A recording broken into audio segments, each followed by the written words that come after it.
በኢትዮጵያ የኤሌክትሪክ መኪና አጠቃቀም ከጊዜ ወደ ጊዜ በባለፉት ጥቂት ዓመታት እንግዲህ እያደገ የመጣ ዘርፍ ነው። በዚህም እንግዲህ መንግስት ለዘርፉ በሰጠው ከፍተኛ የሆነ ትኩረት ምክንያት ሀገራችን ኢትዮጵያ ከአፍሪካ ቀዳሚ እየሆነች ትገኛለች። በዛሬው ዓለም ሸማች መሰናዷችን ከኔ ጋር በሚኖራችሁ ቆይታ የኤሌክትሪክ መኪና አማራጮች ምን ይመስላሉ፣ ዋጋቸውስ ምን ያህል ነው የሚለውን ቆይታ የምናደርግ ነው የሚሆነው። አሁን ኢትዮጵያ ሆቴል አካባቢ ነው የምገኘው። ሌሎች ቦታዎችም ዞር ዞር ብለን የምንቃኝ ነው የሚሆነው። አብራችሁን ቆዩ።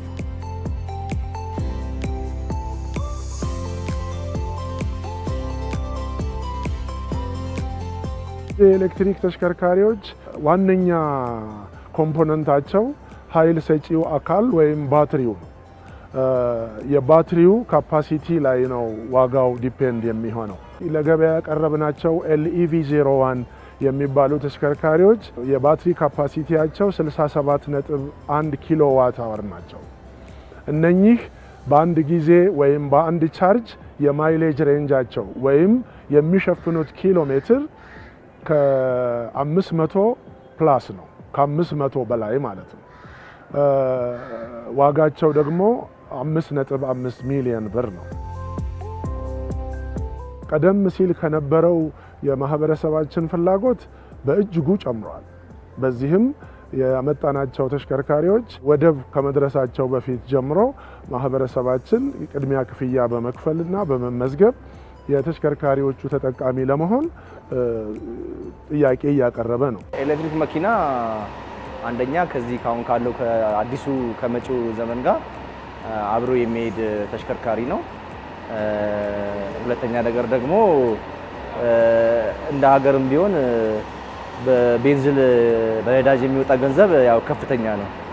ያንን ነገር እንዲቀንስ ያደርጋል እንደ ሀገርም። እኔም እንደ ግለሰብም ደግሞ ይህንን መኪና ስገዛ ያው የተሻለ ጥቅም ለማግኘት በሚል ነው የገዛሁት። እንግዲህ መኪናውን ከገዛው አንድ 5 ወር ሆኖኛል። እስካሁን በጥሩ ሁኔታ እየተገለገልኩበት ነው።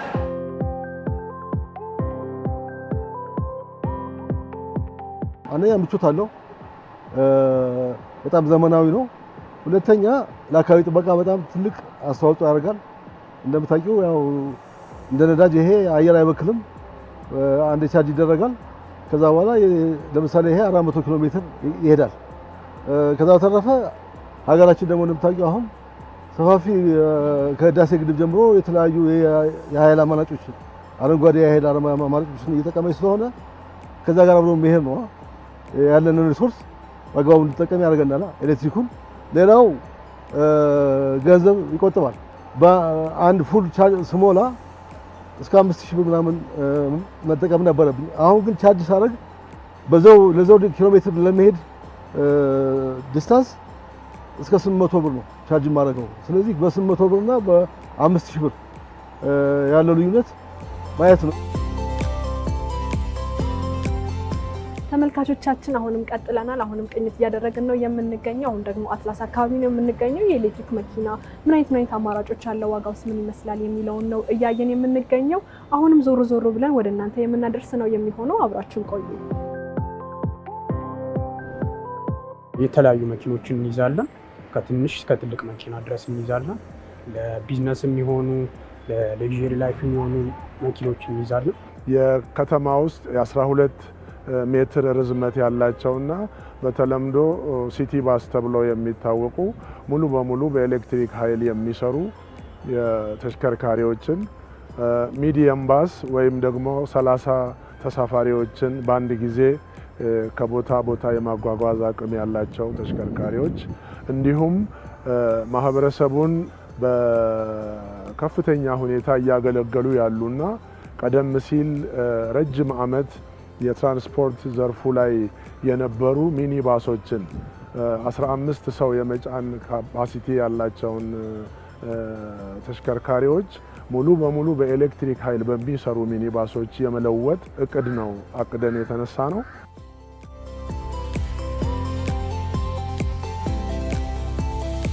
መኪናዋ የቻይና ሀገር ምርት ስትሆን የ2025 ሞዴል ነች። ውሊንግ ትባላለች። እኔ የገዛዋት ወደ 4 ሚሊዮን እዛ ገደማ አካባቢ ሲሆን አሁን ግን ኦልሞስት 5 ወር አልፎታል። ዋጋው አሁን ከዛ በላይ እንደሆነ አውቃለሁ። እስከ ከ5 ሚሊዮን ብር በላይ እንደሆነ ሰምቻለሁ። አንዳንድ ማሻሻያ ተደርጎበታል ተብሏል። ሁሉም የኤሌክትሪክ መኪኖች ናቸው የምንይዛቸው። ለምሳሌ እንደ BYD ሳይክል ለራይድ ወይም ደግሞ ለትራንስፖርት አገልግሎት ብዙ የሚመርጣቸው መኪኖች ናቸው። ዋጋቸውም 3,200,000 ነው። የባንክ ኦፕሽን ይኖራቸዋል። ትልቅ መኪኖች ደግሞ እንደ ሶንግ ፕላስ አለ። የሃይብሪድ መኪኖችንም ይዛለን። ሚኒባስ መኪኖችም አሉን። ለምሳሌ እስከ 14 ሰው መያዝ ይችላሉ መኪኖቹ። ዋጋዋ 6,500,000 ብር ነው። የባንክ ኦፕሽን ይኖራታል። 340 ኪሎ ሜትር ፉል ቻርጅ ይሄዳሉ። ከቴክኖሎጂ አኳያ ፉል ኦፕሽን ነው የሚባሉት። ስማርት ድራይቨር ናቸው። የ2025 ሞዴል ናቸው መኪኖቹ።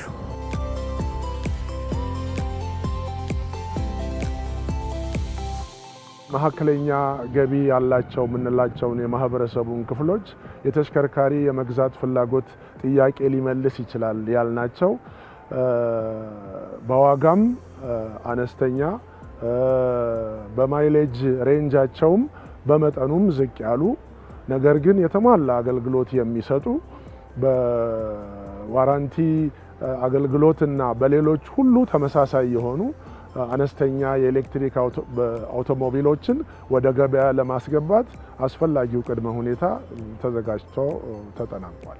መካከለኛ ገቢ ላለው ሰው የBYD ሳይክል ምርትን እመርጥለታለሁ እና የBYD ኢቱ ምርትን እመርጥለታለሁ። ዋጋቸው ቅናሽ ነው። ለራይድም ለሌሎች ትራንስፖርት አገልግሎቶችም መሆን ይችላል። ከፍ ያለ መኪና ከሆነ ደግሞ የBYD ሶንግ ፕላስ ሌኦፓርዶችን እመርጥለታለሁ። እንደዚሁም ለቱር ወይም ደግሞ ለከተማ ቫኬሽን የሚሆኑ መኪኖች ደግሞ እስከ 14 ሰው መያዝ የሚችሉ የኤሌክትሪክ ሚኒባሶች አሉ። አሁን ላይ ከበፊቱ ነገሮች የተሻሉ ናቸው። የጋራጅ አገልግሎት ብዙ ቦታ አዲስ አበባ ላይ እያየን ነው። የስቴሽን ወይም ደግሞ የኤሌክትሪክ ቻርጅ ቦታዎችንም ከተማችን ላይ ብዙ ቦታዎች አሉ። የስፔር ጉዳይ ከሆነ ስፔር ላይ አሁን ላይ በተለይ BYD ሳይክል ላይ ጥሩ የስፔር አቅርቦት አለ ብዬ አስባለሁ። ያለው የማርኬቱ ሁኔታ ጥሩ ነው። ከዚህ በፊት የነዳጅ መኪና አሽከረክር ነበረ። ያው የነዳጅ መኪና አንደኛ ዋጋው በራሱ ነዳጅ የምታወጪው ኮስት በራሱ አለ። ሁለተኛ ነገር ደግሞ ከጊዜ አንጻር ስል ለምሳሌ አሁን እኔ በዚህ ኤሌክትሪክ መኪና ብዙ ጊዜ ጋራጅ አልሄድም እና በፊት ቤንዚን መኪና በኖረኝ ጊዜ በተለያዩ መንገድ ለሰርቪስ ለተለያዩ ያልኩኝ ስራ መፍታት ሊኖር ይችላል። ያው እነዚህ ነገሮች ስላቀለልኝ እኔ በጣም ደስተኛ አድርጎኛል። ያው እንደ አቅም የተለያየ አይነት አቅም ያለው መኪና ስላለ አቅም መሰታው መግዛት ይችላል። ያኛው መኪና በርካሽ ከመግዛት የኛው በውድ መግዛት አድቫንቴጅ አለው። ለምሳሌ አሁን ራይድ የሚሰሩ ሰዎች ይሄን ቢገዙ ብዙ ወጪ የለባቸውም። በቀላሉ ራይድ ብዙ ሳንቲም ሀብት መሰብሰብ ይችላሉ። ለምሳሌ በ500 ብር ባትሪ ቻርጅ አስደርጎ ብዙ ኪሎ ሜትር ራይድ ሊሰራ ይችላል። 500 ብር ቤንዚን ግን ምንም ይሄን ያህል አይደለትም። ስለዚህ ለነሱ በጣም አዋጭ ነው። ፍጆታ አኳያ የኤሌክትሪክና የነዳጅ መኪና ሁለቱም ራሱን የቻለ ኳሊቲ ያላቸው ሁለቱም ራሳቸውን የቻሉ መኪኖች ናቸው። ነገር ግን ለከተማ አገልግሎት የኤሌክትሪክ መኪና እመርጣለሁ። ምክንያቱም የነዳጅ ኮስት ወይም ደግሞ ሀገራችን የምታወጣውን ወጪ የዶላር ወጪ ቀንሳል ብዬ አስባለሁ። ከዛ አንጻር የኤሌክትሪክ መኪና ለከተማ አገልግሎት እመርጣለሁ።